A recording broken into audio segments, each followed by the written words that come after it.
Our privacy is eroding away incredibly fast, especially with the growth of AI. Yet most people don't appreciate just how important individual privacy is. Hi, I'm A Fox, and I've been building software and teaching people about the crypto and Web3 space for many years now. And today, I'll be taking a look at privacy-preserving protocol on Base chain called Veil.Cash. So in the next few minutes, you'll learn a bit more about the importance of privacy and how to use this tool for your own financial privacy in the crypto space. So, I've made posts before explaining the importance of privacy. In fact, one of my earliest blog posts back from 2023 was called Privacy in a World of Public Blockchains, where I explained that blockchains are only pseudo-anonymous, and so we need privacy preservation to avoid blockchains becoming, essentially mass surveillance machines, right? Just to give a little bit more of an understanding on this, when you look at a blockchain and you look at an address that someone has, you can't tell who the person is. But if, for example, they spend $10 on coffee in a meal in a shop, that owner can see that address and associate that address with that person, and then see literally everything that they've done in that address, right? And so, you don't get that with bank accounts, right, or with credit cards. If you pay with a credit card, no one knows all your previous expenditure. And this is a challenge with public blockchains, right? Vitalik Buterin, the founder of Ethereum, one of the most important thought leaders in the Web3 space, made a post just a couple of weeks ago on the importance of privacy. And if we take a quick look at that post now, we can see, this was the post that's on his blog, Vitalik.eth. He wrote a chunk. It's really worth reading this post. But the main three things that he said are: privacy is freedom, right? Privacy gives us space to live our lives in the way that meets our own needs without constantly worrying about how our actions will be perceived in all kinds of political and social games. So essentially, you can think of this in authoritarian countries where people who may be saying things or thinking things or doing things that don't fall in order with what the country believes, in an ever less private world, may be a target, right? You need to be able to have your own, privacy to be able to feel free, that, feel the freedom of not being targeted politically, not being, and the same kind of goes on the social level, right? We all kind of need our own personal space, our own privacy to go through our own things, right? Now, privacy is order. A whole bunch of mechanisms that underlie the basic functioning of society depend on privacy in order to function. That's a similar concept here.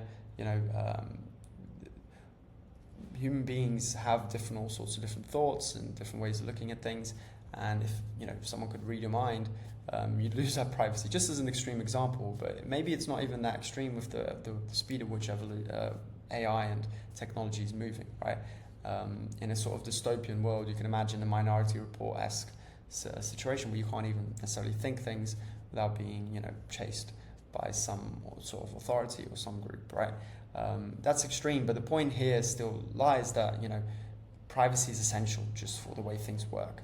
And privacy is progress. If we gain new ways to share our information selectively while protecting it from being misused, we can unlock a lot of value and accelerate technology and social progress, right? So privacy is incredibly important. Now, I highly recommend reading the whole of that post, but the crucial takeaway here is that it's important, and consequently, so are privacy-preserving technologies in crypto. Now, I've written about some examples on the Ethereum chain in the past, like the infamous Tornado.Cash in this post. I say infamous because Tornado.Cash was sanctioned by OFAC.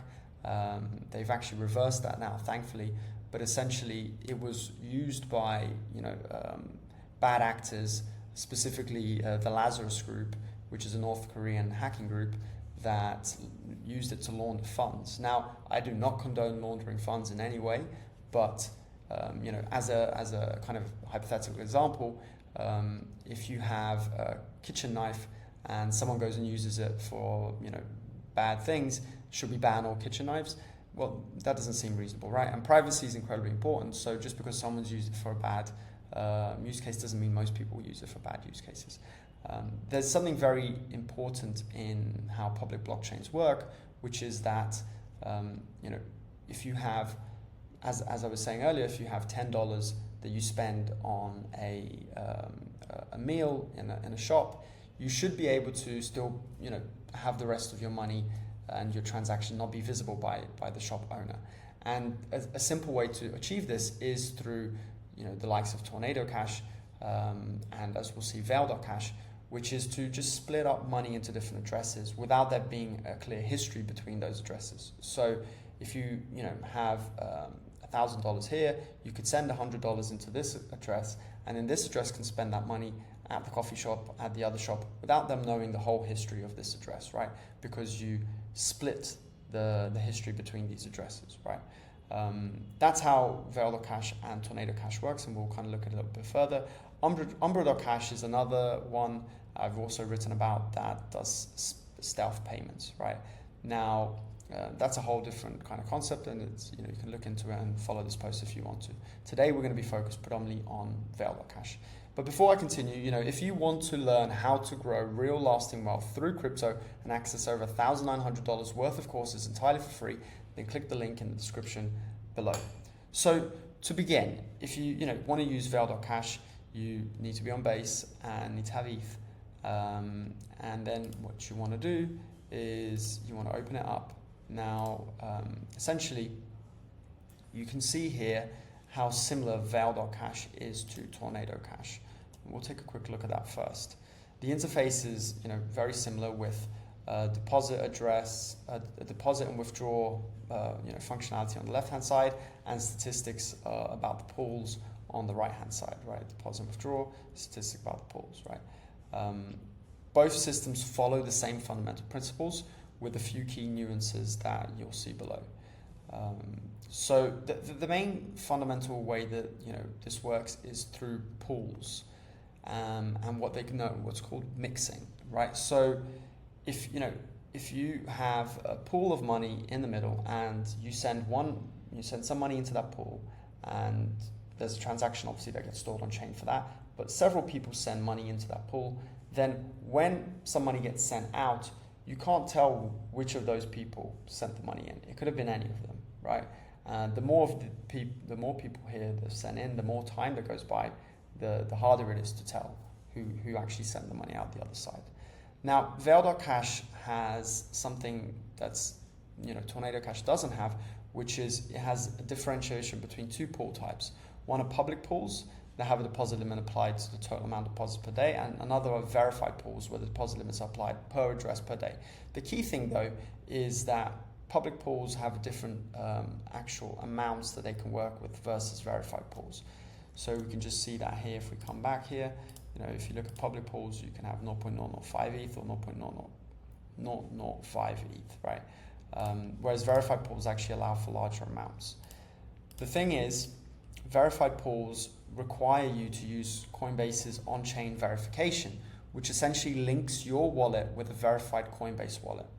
And then you can access these larger pool limits. So, we've been talking about privacy. You may say, if you're verifying yourself to use these pools, then you're not being very private, right? And you'd be right to think that. This seems to be a compromise that Coinbase or Base have found of allowing, Veil.Cash to work, but to try to mitigate the use of bad actors who want to launder money, right? Or some equivalent.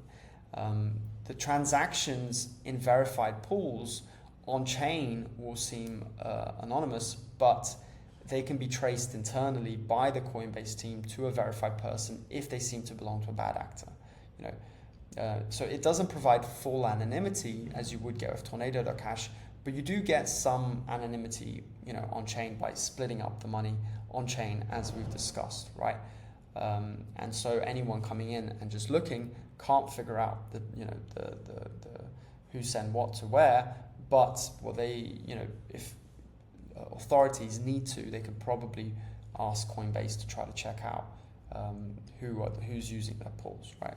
So it's the compromise that they found. Tornado.Cash doesn't have that, but Veil does, right?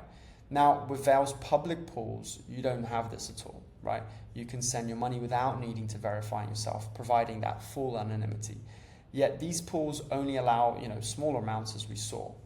So we'll focus on the public pools for now because you get more privacy, and even though the limit is lower, you get a good grasp of how these technologies work and how Veil.Cash should work. So when we click public pool, you can see the different pools here, and you can see the statistics of different people who have put more money in. Now I'm not actually going to do deposit. I'm just going to show you how it works. So you would click start deposit, and then you get this secret note. So there's an important point here, right? The secret note is a bit like a seed phrase in crypto, which means that if anyone gets hold of it, they can take that money that you've put into Veil.Cash. So, you should not let anyone see your secret note. Now, I'm obviously running this, and this secret note I'm not actually going to use, so it's not a big deal. No one can steal the money if I'm not sending any money in. But in principle, this should not be shared, right? What you would do though is you would click through on this button and hit deposit, and a transaction would be asked of you to send the money in, right? And it's your first time, it'll make sure that you're saving your note, right? So that you can still access that money. Because if you don't have that note, then you can't withdraw. Now, as I said above, Veil works by disconnecting the sender from the receiver by using this pool in the middle of money. And when you do send a transaction, you can just see this money went into Veil's address, right? However, when the money is withdrawn, it'll come from Veil, but it won't be necessarily clear who sent the original money in, right? And that's that pool in the middle is what generates the mixing that allows you to split the two addresses.